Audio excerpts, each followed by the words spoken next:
बरसों का भरोसा अल्वान पेंट्स, जहां लग जाए वहां कोई और न टिक पाए। Multi colour range, smooth finish, durable result, fine silk semi plastic emulsion, top coat weather shield, synthetic enamel, high sparkle metallic, water matt, stain free. तो सजाइए अपनी दुनिया अल्वान पेंट्स के रंगों से। Alwan paints, healthy home paint.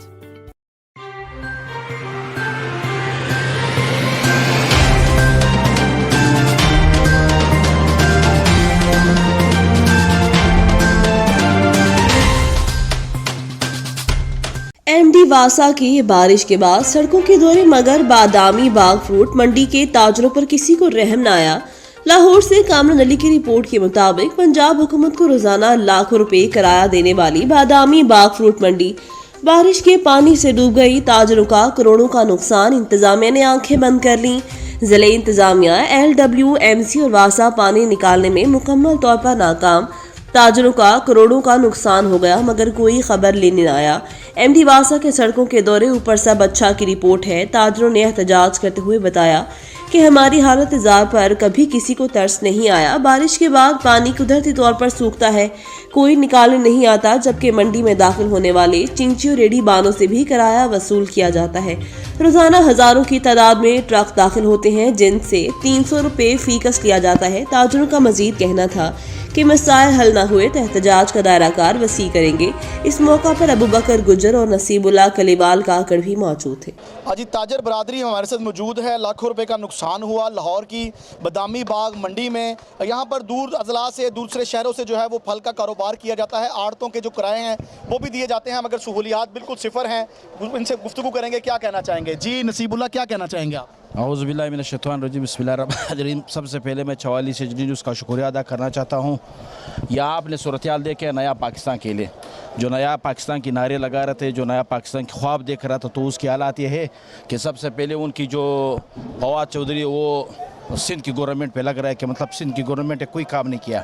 मैं ये कहना चाहता हूँ कि यहाँ इसकी जो वज़ीर आला होते हैं बोजदार साहब, ये हमारे ताजर बरादरी के आप बिज़नेस देख रहे हैं कि यहाँ पे जितनी भी पेटी आए हुए तो हमारे करोड़ों मिल के जिले इंतजामिया के किसी बंदे ने आके विजिट किया। अभी तक रात के 4 बजे जो है यहाँ पे बारिश हो चुकी है, तो हमारे ज़िम्मेदार लोग जो है यहाँ पर बहुत बर्बाद हो चुका है। ये यहाँ से जो गाड़ी आती है इंटर होती है अड्डे पे, तो इनके तकरीबन 300 रुपये ये लोगों से लेते हैं सफाई के लिए।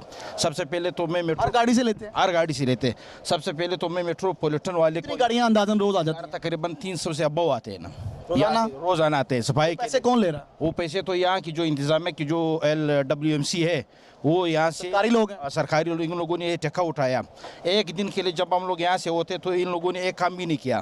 ये आप ज़रा देखिए, ये तकरीबन 1 फुट से ज़्यादा भी पानी यहाँ पे खड़ा है। कितना अंदाज़ा नुकसान हो गया? अंदाज़ा तकरीबन तो अरबों में मैं कह सकता हूँ, क्योंकि जब 300 गाड़ी रोज़ आते रोज़ जाते हैं, तो आप खुद देख लिया, आपने जो है ना मनाजरा देख लिया था कि यहाँ कितने लोग परेशान हैं। मजदूर परेशान, ट्रांसपोर्टर परेशान। इसी साहब आए हैं आपके पास? नहीं, इसी आया है, ना उनका इंतजामिया है, ना मेट्रोपॉलिटन वाला है, ना LWMC वाला है, ना कोई ऐसे लोग है कि इन लोगों ने रिपोर्ट के। सबसे पहले मीडिया वाले कामरा साहब, मैं आपको शुक्रिया अदा करना चाहता हूँ कि आप यहाँ आकर सबसे पहले कवरेज आपने दिया है। यहाँ आड़ती भी परेशान, ट्रांसपोर्टर भी परेशान, ताजर भी परेशान, और बिजनेस वाला भी परेशान, कोठी वाले भी परेशान, सारे लोग ही परेशान। जी, मैं ताजर नहीं हूँ, मैं रक्शे वाला हूँ। क्या सूरत हाल मंडी में यहाँ पे जो जब होता है इस तरह का मामला, तो कितनी प्रॉब्लम आती है रक्षा निकालने में, अंदर करने में? प्रॉब्लम है, डरते हैं, अंदर लाने से डरते हैं ये बाहर से अंदर ही नहीं लाते हम। ठीक है। कभी मजबूरी हो, कोई कस्टमर ना मान रहा हो, तो फिर जब भी बारिश हो यही सूरत हाल होती है? जब भी बारिश होती है यही सूरत हाल होती है। सीवरेज की क्या? जी, सीवरेज की बिल्कुल आपके सामने है। सीवरेज की कोई सूरत हाल नहीं है। हमारे इंतज़ामिया से पुरज़ोर अपील है कि इधर आएँ और आकर देखें कि क्या सूरत हाल है। इधर हमारे गाड़ी को सक करने वाली वासा की तरफ से आई है, पानी निकालने वाली गाड़ियाँ आती तो हैं, मगर इनका निज़ाम अच्छा नहीं है। निज़ाम सारा आपके सामने है, कोई पुरसानी हाल नहीं है इधर हमारा। वासा की गाड़ी नहीं आई, और ये सूरत हाल जो पानी की है ना, ये कम से कम 10 से 15 दिन ऐसे रहेगी। 10-15 दिन के बाद फिर ये तकरीबन 1.5 फुट का ये खुबा बन जाएगा, चिकड़ बन जाएगा। उसके बाद फिर जाके उधर मार्केट कमेटी वालों, अगर ये सूख जाए पानी तो सूख जाए, निकालेगा कोई? सूख जाए तो सूख जाए, वरना निकालने वाला को कोई इंतजाम नहीं है। फिर मार्केट कमेटी वाले दफ्तर जाएंगे, उनको बोलेंगे भाई इधर किराया लगाओ, तो आपकी मेहरबानी है, माल उतारने के लिए प्रॉब्लम बन रही है, पैदल चलने के लिए प्रॉब्लम बन रही है। फिर वो बाद में आते हैं, आधा किराया लगाते हैं। कितना किराया रक्शे वाले लेते हैं अंदर आने का? 40 रुपये यार रिक्शा वाले को पर्ची लेने, रेडी वाले को भी 40 रुपये लेने देने। हाँ जी 40 रुपये, हाँ जी 40 रुपये। पाँच वक्त नमाजी होता है। यहाँ पे पानी की सूरत हाल इस तरह है कि बिजली जब चली जाती है तो फिर बिजली की बंदोबस्त भी नहीं होती, 6 घंटे 8 घंटे बिजली चली जाती है। तो यहाँ लोग जो है ना सारा नमाजी है, नमाजी इस तरह के चले जाते हैं, फिर आप देखें इस कीचड़ में चले जाते हैं। यहाँ की मेट्रोपॉलिटन से हम ये मुतालिबा करते हैं, LWMC से हम मुतालिबा करते हैं, और वो जो दूसरा डिप्टी कमिश्नर से हम मुतालिबा करते हैं कि आप पूरी तौर पर इनकी जो है ना इंक्वायरी कीजिए कि ये कहाँ से सीवरेज लाइन जाते हैं, वहाँ तक बराबर किया जाए, ताकि ये सीवरेज लाइन सेट नहीं होता है तो ये हर रोज़ हर साल इसी तरह बारिश होती है, 10 दिन 15 दिन खड़े होते हैं। यहाँ एक ट्रैक्टर खड़े, वो लोडर वाला ट्रैक्टर भी लगा हुआ है, मगर वो काम पे नहीं आते। यहाँ लोग जो है ना मंडी को कोई इलेक्ट्रिक नहीं देते, तो हम पुरजोर मुतालिबा DC साहब से करते हैं, क्योंकि वो यहाँ का चेयरमैन है, वहाँ के इंतजाम का ऑफिसर है, वो जल्द अज जल्द उनको अपना बंदा भेज दे, यहाँ की जो ना इंक्वायरी की जाए, ताकि हमारे बिजनेस और आड़ती लोग और जो ताजर बरादरी है, रक्शे वाले या ट्रांसपोर्टर है, बड़े गाड़ी वाले आते हैं, और जो एक स्टेशन वाले, खासकर मैं यासर भट्टी से दरख्वास्त करना चाहता हूँ कि वो इन लोगों के साथ खड़े हो कर मुतालबात हल करें। पूरी तौर पर इन मुतालबात में जो है ना ज़रा अंदाज कहना चाहते हैं, क्या करते हैं आप? मजदूरी करता हूँ। आप पेटियाँ उठा उठा के गाड़ियों में रखते हैं? जी जी, पानी का काम करता हूँ। तो क्या मामला है यहाँ पे, पानी जब खड़ा हो जाता है फिर क्या होता है? बहुत ज़्यादा तकलीफ होती है, परेशानी होती है, परेशानी का सामना करना पड़ता है। इधर तो बहुत ज़्यादा परेशानी होती है। हमें आपका तो भी काम नहीं चलता फिर जब पानी? काम बिल्कुल बंद हो जाता, फिर गाहक आएगा नहीं तो काम कैसे चलेगा? बिल्कुल मजदूरी बंद हो जाए। इंतजामिया का बंदा इधर है? कभी भी नहीं, मैंने तो नहीं देखा, 2-2.5 साल में इधर हो गया, कभी नहीं मैंने जो देखा। रक्षा गाड़ी अंदर एंटर होता है वो बगैर किराए के एंटर हो सकता है? नहीं, ये कभी भी नहीं हुआ। ये आप बताएं क्या कहना चाहते हैं, वासा को क्या मैसेज देना चाहते हैं? वासा MD साहब तो बड़े दौरे कर रहे हैं सड़कों के आसपास। MD साहब तो मेरा ख्याल है कागज़ों में दौरे कर रहे हैं, इधर हमारे पास तो नहीं आ रहे। हमारी इंतज़ामिया से पुरज़ोर अपील है, ख़ास तौर पर DC साहब से और AC साहब से और मुतलका जो है मार्केट कमेटी, उससे हमारी पुरज़ोर अपील है कि आप आएँ और आकर इधर देखें। इधर हम मेरे ख्याल से लाखों नहीं करोड़ों जो टैक्स है वो जनरेट हो रहा है। लोगों का ये कहना है कि यहाँ पर जो मसाइल हैं वो बेइंतहा हैं और जो कारोबार है वो अरबों में है, मगर गवर्नमेंट जो है वो टैक्सेस तो ले रही है। एक रिक्शा जो है वो भी बगैर पैसे दिए, एक रेडी वाला जो है वो भी बगैर पैसे दिए बाज़ार में एंटर नहीं हो सकता। हर ट्रक से, हर मसले से 300 रुपया किराया भी चार्ज किया जाता है। और इनका कहना था कि MD साहब जो वासा के MD हैं वो सिर्फ कागज़ों में दौरे कर रहे हैं, इधर किसी ने आज तक दौरा नहीं किया और ना ही इनकी हालत ज़ार देखी है। और इनका कहना यह है कि हमारा आज लाखों रुपए का नुकसान हो गया, हमारी जो फल की पेटियां हैं वो पानी में डूब गई हैं और पानी की निकासी है आपका कोई सिलसिला ही नहीं है। पानी सूख जाए तो अल्लाह की रहमत से कुदरती तौर पे सूख जाए, वरना इंतज़ामिया जो है वो बिल्कुल यहाँ पे कोई तामुन नहीं करती। और DC लाहौर उमर शेर चट्ठा को इन्होंने पैगाम दिया कि आएँ हमारे मसाइल को जो है वो हल कराएँ। वासा, LWMC और दीगर अदारे जो कि इस इंतज़ामी अमूर में जो है वो मामला सर अंजाम देते हैं, उनसे इन्होंने दरख्वास्त की है कि वो आएँ और हमारे मामला जो है हल कराएँ। जी। पंजाब पुलिस के कांस्टेबल की मनमानियां। 2 साल पहले राना काशिफ अली से मकान खरीदा, मगर 2 साल गुजरने के बावजूद रकम देने से इनकारी। लाहौर सिटी रिपोर्टर से तफसीलात के मुताबिक पंजाब पुलिस के कांस्टेबल अलमदार ने राना काशिफ अली से 2 साल पहले 2 अदद मकान 72 लाख में खरीदे। 52 लाख देकर मकानों का कब्जा ले लिया। मुबल्लिग 20 लाख देने से इनकारी। मुतासरा शख्स ने बताया, कांस्टेबल अलमदार से रकम का तकाजा करूं तो जान से मारने की धमकी देता है। जराये से ये भी पता चला कि कांस्टेबल अलमदार ने 2 अदद गत्ते की फैक्ट्रियां बनाई हुई हैं और थाने में हाजिरी नहीं देते। हाँ जी बिल्कुल, लाहौर में फ़्रॉड के जो वाक़यात हैं वो कम ना हो सके और आम शहरियों के साथ तो फ़्रॉड हो रहा था और मुख्तलिफ़ कंपनीज़ जो है वो फ़्रॉड कर रही थी, मगर यहाँ पर अनोखा वाक़या देखने में आया है कि पंजाब पुलिस के एक कांस्टेबल ने जो है वो बिल्डर्स का काम, प्रॉपर्टी का काम करने वाले राना काशिफ अली के साथ जो है वो फ़्रॉड कर लिया है और उनके जो मकान है इन्होंने पोजेसन भी दे दिया है। टोटल 72 लाख में डील हुई। 50 लाख की जो रकम है वो दी गई, मगर 20 से 22 लाख रुपया जो बकाया रकम है वो नहीं दी जा रही। राना काशिफ अली हमारे साथ मौजूद हैं, इनसे गुफ्तगू करते हैं। अस्सलाम वालेकुम। वालेकुम अस्सलाम। क्या हुआ भाईजान? भैया मैंने उसको तो एक कांस्टेबल है अलमदार शाह उसका नाम है, ग्वालमंडी थाने में वो ड्यूटी कर रहा है इस वक्त। उससे मेरी डील हुई 2 मकान में, मैं मकान बना कर छोटे छोटे मकान बना के सेल करता हूँ, यही मेरी रोजी रोटी है। प्रॉपर्टी का मेरा बिज़नेस है, ख़रीदो फ़रोख्त का। तो उसको 2 मकान उसने मुझसे ख़रीदे, एक अपने लिए एक अपने बहनोई के लिए। 72 लाख रुपए में डील हुई। 52 लाख रुपए उसने मुझे दिया, 2-2, 3-3 लाख रुपया करके तोड़ के रकम दी। वो भी मेरी रकम थोड़ी आके मुझे कई महीनों में बर्बाद होगी रकम। और बकाया जो 20,50,000 रुपये भी उसकी तरफ मेरे बकाए हैं। और आज से 2 साल 3 माह पहले मेरी उसके साथ डील हुई थी। 3 माह का टाइम तय हुआ था पेमेंट देने का। 3 माह गुजर गए, 4 माह गुजर गए, आज 2 साल 3 माह गुजर गए हैं और वो मुझे अभी भी अब मेरी बकाया रकम देने से इनकार है। इस पे आपका एग्रीमेंट हुआ था? प्रॉपर्टी 1200 रुपये वाले हमने इस टाइम पे एग्रीमेंट किया हुआ था हमारा स्टेट पंजाब बैंक से। मैंने तो हुकूमत क्या तहफ़्फ़ुज़ आपको फराहम कर रही है? हुकूमत ने कोई तहफ़्फ़ुज़ फ़िलहाल तो कोई तहफ़्फ़ुज़ नहीं दे रही। मैं 2-3 मरतबा पहले भी दरख्वास्त दे चुका हूँ, एक मरतबा CCPO साहब को भी दरख्वास्त दे चुका हूँ। अभी दोबारा फिर अभी खुली कचहरी लग रही है, परसों मुझे पता चला है, मैं उधर फिर जाके जा रहा हूँ। मेरे बच्चों का जो रिज़्क है वो छीना जा रहा है, मेरे साथ ज़्यादती हो रही है। और उसके अलावा जब मैं उसको फ़ोन पे पैसों की बात करता हूँ, उसने मुझे गोलियां मारने की धमकी है। मेरे नाम दोनों मकानों की रजिस्ट्रियाँ कर दो वरना मैं तुझे गोलियां मार दूंगा। मेरे पास इस चीज़ की मोबाइल रिकॉर्डिंग मौजूद है। नाज़रीन, मोबाइल रिकॉर्डिंग भी मौजूद है और कांस्टेबल साहब जो है वो कह रहे हैं कि अगर तुमने मुझे ज़्यादा प्रेशराइज़ किया और मुझसे रकम का तकाजा किया तो मैं तुम्हें गोलियां मार दूंगा। नाज़रीन, आपको बताते चलें कि CCP लाहौर जनाब गुलाम महमूद डोगर नहायत मुतहर्रिक हैं बदमाशों के ख़िलाफ़, गुंडों के ख़िलाफ़, और उन्होंने हर मैसेज में ये कहा है कि अगर लाहौर में रहना है तो बदमाशी नहीं चलेगी। गुंडों को और इस तरह के शरपसंद अनासर को उन्होंने लाहौर छोड़ने का कहा है। मगर पंजाब पुलिस में इस तरह की वायलेशंस को कौन रोकेगा? कैमरामैन शिरोज़ के साथ कामरान अली, 44 न्यूज़, लाहौर। चेयरमैन वज़ीर आला पंजाब शिकायत सेल ज़ुबैर खान नियाज़ी और वाइस चेयरमैन चौधरी उबैदुर रहमान की जानिब से तकरीब का इनेकाद। लाहौर से कामरान अली की रिपोर्ट के मुताबिक पाकिस्तान तहरीक इंसाफ के NA 127 और NA 128 के अहदेदारान को इशाया दिया गया। तकरीब का मकसद चेयरमैन कौंसलर वर्करों को एतमाद में लेना था। तकरीब में बल्दियाती इंतखाबात के हवाले से लाइहामल तैयार किया गया। मीडिया से गुफ्तगू करते हुए ज़ुबैर खान नियाज़ी का कहना था कि इस तरह की तकरीबात का होना पार्टी के लिए नहायत अहमियत का हामिल है। इख्तियारात निचली सतह तक मुंतकिल करना ही असल तब्दीली है। उन्होंने वाइस चेयरमैन चौधरी उबैदुर रहमान की काविश को सराहा, जिन्होंने तमाम वर्करों को एक प्लेटफॉर्म पर इकट्ठा किया।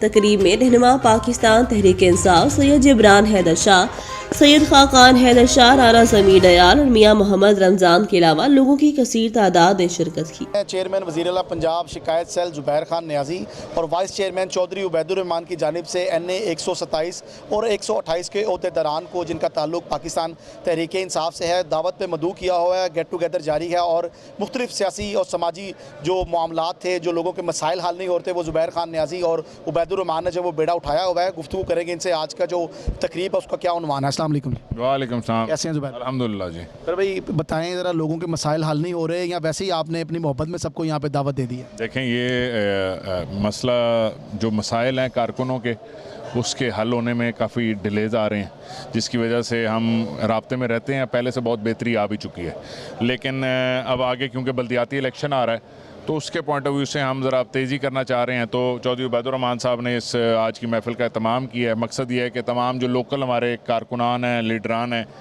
यूनियन काउंसिल के जो आगे बल्दियात में जिन्होंने मैदान में उतरना है, तो उनकी चंद बातों का जिक्र भी हो जाए और उनसे मामलात को समझ के उनको मोटिवेट भी किया जाए। उनको बताया जाए कि बल्दियाती इलेक्शन 6 महीने में आ रहा है और इंशाल्लाह आप तैयारी करें और भरपूर इलेक्शन लड़ा जाएगा। और अवामी मसाइल हल करने में आप पेश हैं। सब्ज़ी के ऊपर भी आपने कंट्रोल किया, वज़ीर आला ने भी आपकी पजीराई की। क्या समझते हैं, कंटोनमेंट बोर्ड में आपकी शमूलियत नहीं थी? कंटोनमेंट बोर्ड में यकीनन मेरी शमूलियत नहीं थी, क्योंकि कंटोनमेंट बोर्ड में जो तंजीमी और जो लोकल MP MNAs हैं उनको वो अपने वहाँ पे मामलात को देख रहे थे। मैं समझता हूँ कंटोनमेंट बोर्ड में हमारी जो शिकस्त की बेसिकली वजह थी लाहौर में, वो ये थी कि एक एक वार्ड में लोग मैनेज नहीं किए गए। 3 कैंडिडेट खड़े थे PTI के, वो डिवाइड हो गया और चंद वोटों से नून लीग जीत गई। बट ओवरऑल आप देखें तो मैं नहीं समझता कि क्या अगला लाहेअमल क्या है बल्दियात के वाले से? अगला लाहेअमल बल्दियात पूरा जीतेंगे, पूरा लाहौर जीतेंगे इंशाल्लाह, पूरा पंजाब जीतेंगे। तहरीक इंसाफ उस्मान बुज़दार साहब ने अब यूँ समझे कमर कस ली है। इंतज़ामी कितनी समझते हैं तब्दीलियाँ ज़रूरी हैं? सर, तब्दीलियाँ की मसला नहीं है। बेसिकली आप लोकल जो बॉडी इलेक्शन है ना, उसमें कैंडिडेट ज़्यादा मैटर कर जाता है। आपको कैंडिडेट मैनेज करना है, यानी जब आपका कैंडिडेट खड़ा हो तो आपने कोशिश करनी है कि उसके मद्दे मुकाबल आप ही की पार्टी का दूसरा कारकुन ना खड़ा हो। किसी तरह उनका पैचअप कराना है, किसी तरह उनको कायल करना है कि यार एक ही प्लेटफॉर्म पर रह के इसको करें, ताकि कि कैंडिडेट जीते। थोड़ी सी मैं को मारना है और लोगों की अना को और मैं को मार के इंशाल्लाह उनको बड़े मकसद की तरफ रागिब करेंगे, इंशाल्लाह हो जाएगा। खान साहब ने ये कहा है कि जो लीडर होता है वो सियासी नहीं होता, और जो लीडर होता है उसको इलेक्शनों की फ़िक्र नहीं होती, उसको कौम की फ़िक्र होती है। आप क्या कहना चाहेंगे? उसका मतन ये है कि जो लीडर होता है वो ये नहीं देखता कि मेरा फलाना मंसूबा या मैं जो कदम उठा रहा हूँ ये अगले 5 साल का कदम है या ये, वो नस्लों के हिसाब से देखता है। जैसे उसने देखा कि एक निसाब की ज़रूरत है इसको एक कौम बनाने के लिए, तो वो निसाब 5वीं तक तो अब हुआ है और 10वीं 11वीं 12वीं का 2023 में होगा लागू, उसके असर आएंगे अगले 10 साल में। तो ये यानी कि ये पुल नहीं है जो फ़ौरन नज़र आ जाएगा 6 महीने में। सो ये वो इकदाम है जो हमारी नस्लों को सुधार देगा, हमारी तरबियत और वो जो जिसमें कमी आ रही थी, यानी कि हमारी जो क्वालिटी ऑफ एजुकेशन लो चला गया था, सरकारी प्राइवेट का डिफरेंस आ गया था, उसको ख़त्म करके एक ही सतह पे लाया गया। क्या समझते हैं इस तरह की पार्टीज़ का इनेकाद होना पार्टी के लिए कितना ज़रूरी है? बहुत ज़रूरी है। एक दूसरे से गुफ्तशनीद होती है, एक दूसरे के ख्यालात सुनने का मौका मिलता है, एक दूसरे की बात सुनने का मौका मिलता है। किसी की कोई हम कब उम्मीद रखें इस तरह की पार्टी? आपको तो पता है, मैं ये आपके इलाके में तो आता ही रहता हूँ। तो ये जितनी मोहब्बत होती है, जिस तरह कारकुन जिस तरफ ज़्यादा बुलाते हैं, जिस तरह मामलात हैं, हम सुनने को तैयार हैं, हम फेस करने को तैयार हैं और हल निकालने को तैयार हैं। जी, ये जो हमारे चेयरमैन हैं Mohammad Zubair Khan Niazi sahab, chairman chief minister complaint cell, उन्होंने कहा था कि ये 2 हलकों का ये बॉर्डर है NA 127 और 28 का। तो जितने भी लोग हैं वर्कर, चूँकि थोड़ा सा परेशान भी जो अफवाहें फैलाती है अपोजिशन, उस वजह से लोग थोड़ा सा ज़हनी तौर पे दबाव महसूस करते हैं। तो हमने आज जितने भी हमारे चेयरमैन और वाइस चेयरमैन थे और जो इलाके की मोअज़्ज़ज़ शख्सियात थी, उनको हमने बुलाया है आज, ताकि उन लोगों से हम पूछें कि उनके क्या मसाइल हैं और फिर उनके हल के लिए हम पहले भी कोशिश हैं और इंशाअल्लाह ताला मुस्तक़बिल में भी हम दिन रात कोशिश करते हैं कि जो लोगों के मसाइल हैं वो उनकी दहलीज़ पे हल किए जाएँ। नाराज़ कारकुन भी इस तरह गेट टुगेदर करने से? जी बिल्कुल, देखें, अपने इज़हार ख्याल का मौका मिलता है, अपने कथारसिस का मौका मिलता है। लोग फिर हमें भी, हमारा फ़ायदा ये होता है कि जिन मसाइल का हमें दफ्तर में बैठ के नहीं पता चलता, ये जो लोकल गली मोहल्ले के हमारे काउंसलर, चेयरमैन, वाइस चेयरमैन होते हैं, ये हमें आके बताते हैं कि जी ये मसाइल भी पेश आ रहे हैं, इनके हल के लिए भी कोशिश की जाए। जी बिस्मिल्लाहिर्रहमानिर्रहीम। सबसे पहले तो जी मैं अपना आज का जो प्रोग्राम जिन्होंने मैनेज किया है उनका, अवैध साहब का, जबरान साहब का और सारे जितने राना ज़मीर साहब हैं, अपना रमज़ान साहब हैं, बाकी सब दोस्त जितने भी मेज़बान हैं, उनका शुक्रिया अदा करता हूँ कि उन्होंने ये बहुत अच्छा आज प्रोग्राम अरेंज किया है। और बिल्कुल कारकुनान के लिए ऐसे प्रोग्राम अक्सर होते रहना चाहिए, बिलखसूस इक़्तिदार के दौरान, ताकि जो कारकुनान हैं उनको जो है अपना एहसास तन्हाई ना हो और उनको उनके हौसले बुलंद रहें। वो कारकुनान जिन्होंने हमारे लिए मारे खाई हैं, हमारे लिए अपोजिशन के दौर में जेलें काटी हैं, मुकदमे भुगते हैं, वो कारकुनान जब इक़्तिदार के दौर में लीडरान को अपने दरमियान में देखते हैं तो वो बहुत अच्छा महसूस करते हैं और उनकी हौसला अफजाई करते रहना चाहिए। और मैं फिर से जो है प्रोग्राम के जो ऑर्गेनाइज़र्स हैं इनका मैं शुक्रिया अदा करता हूं और बाकी सब दोस्त और मेरे जितने पार्टी के दूसरे भी अहबाब हैं, बिल्कुल हमारे डिस्ट्रिक्ट से या बाकी भी ऑल ओवर पंजाब में या पाकिस्तान में, मैं उनसे ये मेरी सबमिशन है उनको कि जनाब मेहरबानी फरमा के जो कारकुनान हैं उनको किसी सूरत भी इक़्तिदार में न भुलाएं, क्योंकि यही वो हमारा असासा हैं जिनके बल पे हमने कल को आने वाला इलेक्शन लड़ना है और इंशाअल्लाह जीतना है। जी क्या कहना चाहेंगे आज की तकरीब के हवाले से? जी बिस्मिल्लाहिर्रहमानिर्रहीम। मैं सबसे पहले चौधरी अबादुर्रहमान साहब का शुक्रिया अदा करता हूँ और ज़ुबैर खान नियाज़ी साहब का, जिन्होंने इधर गेट टुगेदर किया, दोस्तों को मदऊ किया और पाकिस्तान तहरीक इंसाफ के वो दरीना जो कारकुन है जिनको पार्टी ने शायद थोड़ा इग्नोर कर दिया हुआ है, लेकिन ये चौधरी अबैदुर्रहमान साहब का बड़ापन है कि वो उन दोस्तों को साथ लेके चलते हैं जो पार्टी के पुराने कारकुन हैं और उनको आज गेट टुगेदर इकट्ठा। कितना ज़रूरी है इस तरह के इवेंट्स होना? जी बहुत सारा ज़रूरी है, इसलिए कि ये पार्टी के कारकुन जो होते हैं यही किसी भी पार्टी की जान होते हैं। और बल्दियात में क्या तैयारी है? बल्दियात की तैयारी ठीक है, पाकिस्तान तहरीक इंसाफ की, और Pakistan Tehreek Insaf grass root level पे जाके काम कर रही है और ख़ान साहब का विजन भी है कि मैं जितने भी इख्तियारात होंगे वो सारे ग्रास रूट लेवल पे लेके जाऊंगा ताकि डायरेक्ट आवाम को सहूलत इसकी मैसर आ सके, ना कि आवाम को जो है ना वो MPA MNAs का कोई डेरों के चक्कर काटने पड़े। इसलिए वो बल्दियात का जो है वो बहुत ज़्यादा फोकस ख़ान साहब स्पेशली बल्दियात पे करते हैं, हमेशा से करते रहे, आइंदा भी इंशाल्लाह करेंगे। हवा की एक और बेटी 22 साल से जुल्म का शिकार, 2 साल पहले शोहर ने बगैर इजाजत के दूसरी शादी भी कर ली।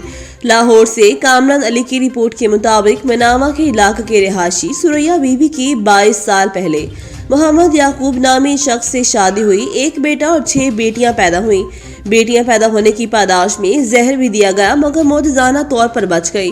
मुतासरा खातून ने बताया, मेरे साथ मारपीट रोज का मामूल है मगर मैं अपनी बच्चियों की खातिर मार बर्दाश्त करती रही। मुझे बताए बगैर मेरे शोहर ने दूसरी शादी कर ली और मुझे मार पीट कर घर से निकाल दिया। सुरैया बीबी ने बताया कि मोहम्मद याकूब ने मुझे जान से मारने की धमकियां भी दी और मेरे सगे भाई के कान पर पिस्टल रखकर उसे भी धमकाया। मुतासरा खातून ने वज़ीर आला पंजाब सरदार उस्मान बुज़दार और कानून नाफिज करने वाले इदारों से इंसाफ की अपील की है। बिल्कुल लाहौर में बढ़ते हुए जुल्म के वाक़यात कम ना हो सके। हवा की एक और बेटी जुल्म का शिकार है। 22 साल पहले शादी होती है। सुरैया बीबी का निकाह मोहम्मद याकूब नामी शख्स के साथ किया जाता है मगर 3 बेटियां यकमुश्त पैदा होने के बाद जहर भी दिया जाता है। मौत तौर पर बच जाती हैं। हमारे साथ मुतासरा खतून मौजूद हैं, जान को भी खतरा है, तशद्दुद का शिकार हैं। क्या मामला है, इनसे गुफ्तगू करते हैं। अजीब बाजी की होया तुहाडे नाल? ਮੈਨੂੰ ਬਸ ਇਹੋ ਹੀ ਕਿ ਮਾਰਦਾ ਕੁੱਟਦਾ ਹੈ, ਘਰੋਂ ਭੇਜ ਦਿੰਦਾ ਹੈ, ਕੱਢ ਦਿੰਦਾ ਹੈ ਤੇ ਜ਼ਹਿਰ ਵੀ ਇਹਨੇ ਮੈਨੂੰ ਖਵਾਇਆ ਤੇ ਮੈਂ ਬਚ ਗਈ। तो फिर भी मेरी परे पंचायत बैठी, सुलह सफाई हो गई, मैं फिर चले गई, फिर जाके वो कुछ करन दिया पिया मेरे नाल। उस तो बाद मेरी 3 बेटियां फिर हुई ने। फिर इन्हें अपनी दूसरी शादी कर ली है। इजाज़त ली शादी? मेरे को कोई इजाज़त नहीं ली। मैनू कहन लगे यह कागज़ उत्ते अंगूठे ला दे ते मैं घर की जगह तेरे नाम लाउन लगा। ਤੁਹਾਨੂੰ ਮਾਰਦਾ ਸੀ ਘਰ ਕੀ ਕੰਮ ਤੁਸੀਂ ਕਰਦੇ ਹੋ? मैं घर के काम माल डंगर भी संभालती, अपने बच्चे भी संभालती, घर भी संभालती, परचून की दुकान भी चलाती सा। ते जरा क गलती तो उठ के गलती भी ना होनी तेने मैनू मारन कुट्टन लग पैना। ते मैं आखना चल अच्छा कोई गल की होया जख दे उत्ते? उन्हें मैनू मारिया सी, उन्हें रोड़ा मारिया ते इत्थे वज्जा। ते ओहदे जेहड़े दूसरे साले आउंदे ओह भी धमकियां शमकियां लाउंदे ने मैनू आण के कि तू घर छड्ड के जाना या नहीं छड्डना। मेरियां हुण 6 बेटियां, मैं उन्होंने किस तरह सुट के जावां। मैं अखीर जिसलै मेरे इस तरह सट लाई है मैं घरों निकल आई। फैमिली नूं भी धमकियां मिल रही? फैमिली जो जहर खवाई आ उदों कहन लगे कि ये घर बेटियां ही होंदियां ने, घर बेटा कोई नहीं हुंदा ते सानू बस एवें झलकियां देंदी रहिंदी है। तुहाडे किसे भरा नूं भी धमकियां मिली? मेरे भाई नूं भी धमकियां दित्तियां। हुण जदों मैं आ गई है तो उन्होंने आखन लगा कि घरों काम ते गया है, उन्होंने राह च घेरिया, उन्होंने पिस्टल भी रखिया है तो आखन लगा कलमा पढ़ ला, मैं तेन गोली मार देनी है। उन्हें बेचारे ने कलमा पढ़ लिया। सानू इस तो बड़ा डर लगता है तो सानू इस तो खतरा वा, मैनू मेरी जान नूं भी खतरा तो इन्होंने भी खतरा। पुलिस तावन कर रही? पुलिस नहीं साडे नाल कोई तावन नहीं कर रही। हुण वज़ीर आला पंजाब तुहानूं देखदे पए ने, की कहना चाहोगे? यह कहना है कि सानू उत्थों इंसाफ चाहिए। मैनू इंसाफ उत्थों चाहिए है। मेरिया 6 बेटियां, उन्होंने भी गाल मंदा करदा, उन्होंने भी मारदा कुटदा। चलो मैं तो अपने भाइयों को आ गई, बेचारियां कहाँ कित्थे जान। 22 साल से मुसलसल तशद्दुद का शिकार होती हुई सुरैया बीबी आखिरकार अपने भाइयों के घर को लौट आई हैं मगर भाइयों के घर में भी महफूज नहीं है क्योंकि भाई को भी पिस्टल रखकर धमकी दी गई है कि हम तुम्हें जान से मार देंगे। यकूब इसी तरह जो है वो दंदनाता फिर रहा है और अदारे इसके ऊपर खामोश हैं। पुलिस मुकम्मल ताउन नहीं कर रही और मामलात जो हैं वो दिन ब दिन गंभीर होते जा रहे हैं। मुतासरा औरत का कहना है कि यकूब ने शादी भी मुझसे जो है वो इजाज़त लिए बगैर की है। वज़ीर आला पंजाब सरदार उस्मान बुज़दार और CCPO लाहौर ग़ुलाम महमूद डोगर जो कि बहुत मुतहरिक हैं जराइम पेशा अनासर के साथ इंसाफ की अपील की है। जी एक शजर जो उगता है, एक सांस हमारे चलती है, एक शजर के गिरने से एक जान हमारी गिरती है।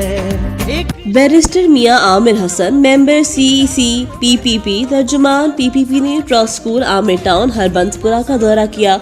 लाहौर से कामरान अली की रिपोर्ट के मुताबिक रहनुमा Pakistan peoples party barrister Mian Amir Hasan के इस दौरे में प्रिंसिपल आसिम इसाक, उस्ताद और इंतजामिया के हमरा दी ट्रस्ट स्कूल की शजरकारी मुहिम के तहत स्कूल के अहाते में पौधा लगाया। शजरकारी के मौका पर मेहमान गिरामी ने मुल्क की सलामती, इस्तेहकाम और तरक्की के लिए दुआ भी करवाई। स्कूल में तलबा और तालिबात से तालीमी सरगर्मियों के अलावा शजरकारी की अहमियत और अफादियत के हवाले से तबादला ख्याल करते हुए कहा कि इन्हें बताया गया कि दी ट्रस्ट स्कूल शजरकारी के फ़रोग़ के लिए कोशा है। उस्ताज़ कराम और तलबा में शजरकारी की अहमियत और अफादियत के हवाले से खसूसी लेक्चर्स का अहतमाम किया जाता है। उन्हें मजीद बताया गया कि ट्रस्ट की कोशिश है कि वो इस मुहिम के जरिए क्लीन एंड ग्रीन लाहौर के लिए हर इदारे और शहरी को अपना किरदार अदा करने की तरफ तवज्जो दिलाएं। आज बिल्कुल मौजूद हैं इस वक्त लाहौर के the trust school Amir town branch में। हमारे साथ ताहिर यूसुफ मौजूद हैं। नाज़रीन, आपको बताते चलें कि पाकिस्तान में इस तरह की शख्सियात का होना हमारे लिए बहुत एजाज़ की बात है। 9 से 9,500 बच्चा जो है वो इनके ज़ेर साया जो है वो तालीम हासिल कर रहा है और ये एक ट्रस्टी स्कूल है। नाज़रीन, गवर्नमेंट का कोई तावन नहीं है, उसके ऊपर कैसे इनके जहन में आइडिया आया और किस तरह ये ब्रांचेस बनी और लाहौर में कितनी तादाद इनसे गुफ्तगू करेंगे। अस्सलाम वालेकुम। जी वालेकुम अस्सलाम। ये ट्रस्ट स्कूल है ना जी, मैंने और मेरे दोस्तों ने जब हम कॉलेज गवर्नमेंट कॉलेज लाहौर में पढ़ते थे उस वक्त इसका सोचा था कि पाकिस्तान को बेहतर मुल्क बनाने के लिए, खुशहाल मुस्तहकम मुल्क बनाने के लिए सबसे ज़रूरी क्या चीज़ है। तो हम इस सोच के इस नतीजे पे पहुँचे कि पाकिस्तान के लोगों को तालीम याफ्ता बनाना सबसे अहम और ज़रूरी कदम है। चुनाचे यूँ ही हम अमली ज़िंदगी में आए तो आज से कोई 28 साल पहले हमने ये ट्रस्ट बनाया और इसमें अपनी मदद आपके तहत हमने बग़ैर किसी सरकारी मदद के या फ़ॉरेन एड के बग़ैर ये सिलसिला शुरू किया।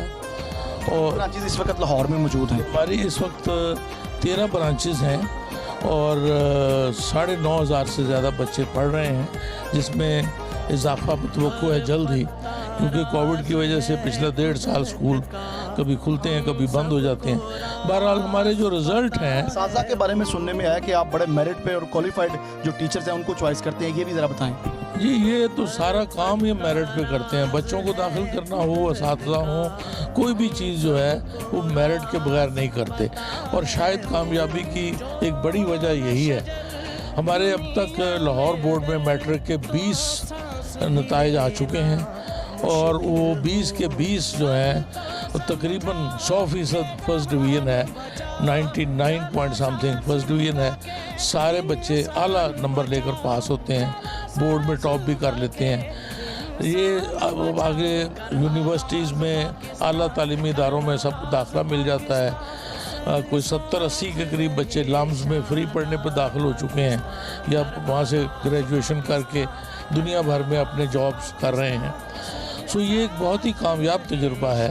पाकिस्तान में असल में पहले 2 तरह के स्कूल हैं। एक सरकारी स्कूल है जहाँ का बदकिस्मती से बहुत ख़राब जिनका निज़ाम है और रिज़ल्ट भी उनका अच्छा नहीं है, और दूसरा प्राइवेट स्कूल हैं जो लोग फीसों की वजह से जिनसे तंग हैं। तो ये एक कम फीस के साथ एक ऐसा इदारा है जहाँ इस वक्त 40% बच्चों को बग़ैर किसी फ़ीस के फ्री पढ़ाया जाता है। और ये सिलसिला ये तीसरा हम इसको निज़ाम कहेंगे। इसको पाकिस्तान भर में वुसअत दी जा सकती है और बग़ैर किसी सरकारी या दूसरी मदद के ऐन आसानी से ये मुमकिन है कि लोग मुआशरा इकट्ठा होकर अपनी तरह इस तरह के और बहुत सारे स्कूल बना लें और हमारे ये जो प्रॉब्लम है तालीम के बच्चों की, ये बड़ी हद तक हल हो जाए। शजरकारी कितनी ज़रूरी है हमारे माशरे के लिए, खुसूसन पाकिस्तान के लिए, क्योंकि यहाँ पर पिछले वक्तों में तवज्जो नहीं दी इसके ऊपर, क्या करें? जी देखिए, शजरकारी के लिए पहले तो आपके पास जगह का होना ज़रूरी है और मैं आज यहाँ पे आके ट्रस्ट स्कूल में बड़ा मुझे अच्छा लगा कि बिल्कुल जो माहौल तालीम का होना चाहिए वो मौजूद है। और शजरकारी तो ये किसी के ऊपर एहसान नहीं है। अगर आपने सांस लेना है तो आपके लिए ऑक्सीजन की ज़रूरत है और ऑक्सीजन आपको फ्री ऑफ कॉस्ट ये पौधे देते हैं। तो जो कुदरत का कानून है उसके अंदर ये पौधे आपकी ज़िंदगी की ज़मानत है। आप या इंसान जो है वो माहौल को आलूदा करता है और ये माहौल को साफ़ करते हैं, तो ये आपकी ज़िंदगी के लिए ज़रूरी है। आज मैं अगर समझूं कि आज मैंने ट्रस्ट स्कूल में आके पौधा लगाया है तो ये कोई मैंने एहसान नहीं किया, असल में मैंने अपने फ़ायदे की बात की है, अगली नस्लों के फ़ायदे की बात की है और नेचर के लिए जो मुझे कुदरत ने एक साफ़ सुथरा माहौल दिया था उसमें अपनी हिस्सेदारी की बात की है। गवर्नमेंट को भी होना चाहिए, प्राइवेट सेक्टर को भी, हर शहरी को भी अपना इसमें फ़र्ज़ अदा करना चाहिए। आज ट्रस्ट स्कूल के अंदर मैं आया, मुझे बड़ा अच्छा लगा कि ये इसे बिल्कुल मैं नहीं समझता कि ये किसी हुकूमती पॉलिसी के तहत भी कर रहे हो, कि इन्होंने अपना 15 साल से अगर बनाया है तो इसका मतलब है कि हर हुकूमत को ये बताते हैं कि इस लाइन की तरफ चलना है। बड़ी पॉजिटिव चीज़ है। आपने स्कूल का विज़िट किया है, इनकी तलीमी सरगर्मियाँ कैसी हैं?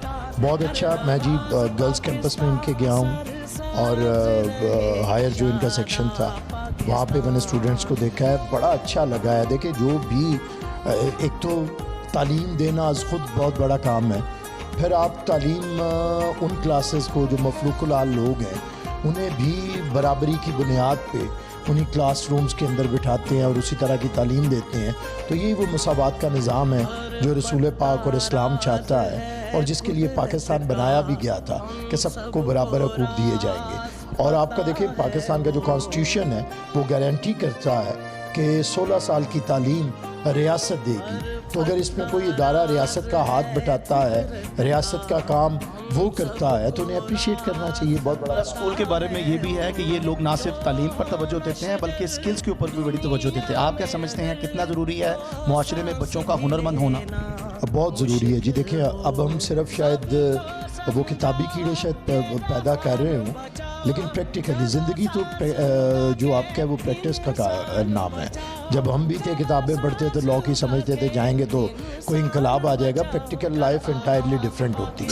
और अगर आप बच्चों को पहले से उनकी तालीम के दौरान उसके बारे में बताना शुरू कर दें, जैसे मैं गर्ल्स कैंपस में गया, वहाँ पे मैंने देखा कि ये कुकिंग के कोर्सेज इनके हैं, फिल्म मेकिंग के हैं और दूसरे जितने उनसे स्टिचिंग के हैं। तो ये बड़ी पॉजिटिव, ये तो एक हुनर था जो पहले नानियाँ दादियाँ बच्चों को देती थी। तो अगर ये स्कूल के अंदर से आ रहा है बड़ा अच्छा है। जब फिर इनके वॉइस सेक्शन में ये कहते हैं कारपेंटर्स का, और ये बड़ी पॉजिटिव चीज़ें हैं। एटलीस्ट चलें बच्चे को कारपेंटर नहीं बताना, लेकिन नाउ हाउ तो बेसिक आती है वो सबको। सियासी गुफ्तगू भी आपसे कर ली जाए, क्या समझते हैं पाकिस्तान पीपल्स पार्टी आइंदा इलेक्शन में क्या देख रहे हैं आप? देखिए आइंदा इलेक्शन तो पहले देख रहे हैं, पार्टियों से पहले ज़रूरी है कि आइंदा इलेक्शन के ऊपर सारी कौम का इत्तफाक राय हो और आम आदमी समझे कि उसका वोट गिना गया है, जिसे उसने वोट कास्ट किया है उसके हक़ में निकला है। और उसके लिए ज़रूरी है कि पाकिस्तान के रियासती इदारे अब ज़रा थोड़ा सा इंटरफेयर करना बंद करें, अवाम की राय को अवाम के ऊपर आने दें। और पीपल्स पार्टी जब शाह साहब 2 साल से बंद हैं और उनके खिलाफ कोई सबूत भी नहीं मिल रहा, क्या समझते हैं उनकी रिहाई कितनी ज़रूरी है और हुकूमत क्या करेगी ये सारे शहबाज शरीफ साहब के साथ और दीगर जितने भी सियासतदानों को पकड़ते हैं लेकिन सबूत कोई नहीं मिलता, ना कोई चीज़ बरामद होती है? पहली बात मैं कर लूँ पूरी कि जो समाज जब सियासी होगा तो फिर पीपल्स पार्टी के अलावा गुजारा नहीं है, क्योंकि सियासी जमात पीपल्स पार्टी है। देखिए खुर्शीद शाह साहब तो इस वक्त ज़मीर के कैदी हैं 2 साल से। और ये तो एक आसान, मैं एज अ लॉयर आपको बताऊं कि अगर आपने किसी को भी अंदर करना है तो कह दें कि भी इसके असासे इसकी आमदनी से ज़्यादा, वो आप भी साबित नहीं कर सकते कि आपके असासे आपकी आमदनी से। और इस पर ये इतनी कंफ्यूज किस्म की टर्म है कि आप इसमें जैसे मर्जी फंसा लें, किसी मजदूर को भी फंसा लें। लेकिन बहरहाल अगर मैं कहूँगा तो कहेंगे कि जी ये इदारों के ख़िलाफ़ और एहतसाब से घबराते हैं। सुप्रीम कोर्ट ऑफ पाकिस्तान के डिसीजंस आ गए हैं, उसमें उन्होंने बता दिया है कि नैब बिच हंटिंग करता है, आर्म ट्विस्टिंग करता है, पॉलिटिकल पार्टीज़ को तोड़ता है, जो आवाम की लीडरशिप है उसे ख़त्म करता है, और जो बोने हैं, पिगमीज़ हैं, उन्हें बढ़ाता है, बोनों को कद्दावर बनाता है।